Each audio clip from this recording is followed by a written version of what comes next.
This is just a short screencast showing how to use the web app to look at masses and springs. So if you go to the web page,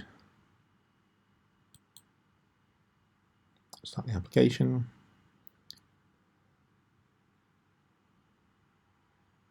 We're just looking at the intro tab. So we're just going to focus on one spring. There's a spring constant. In the instructions it'll tell you to set it to what value. You have a spring, you can add weights to it. This. You can work out the natural length, which is the length without the string. So if I pull off the, let's stop it. Pull off the weight. That's the natural length. And when you put a weight on, you can extend the spring a little bit. You have to be careful about that because it oscillates.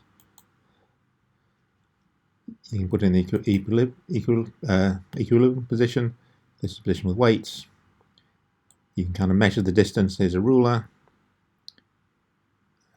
in terms of centimeters. So it's not on the slide there. So obviously, as you put more weight on, you can the spring extends further from Hooke's laws. Remember, because it's force equals spring constant times extension. If I click on this red button, it stops it. If you don't have it the equilibrium position, it'll oscillate. There are other things you can use. So some of the questions ask you to time things. So there's a little timer which you can set off, and you can time how long it takes for various things to oscillate.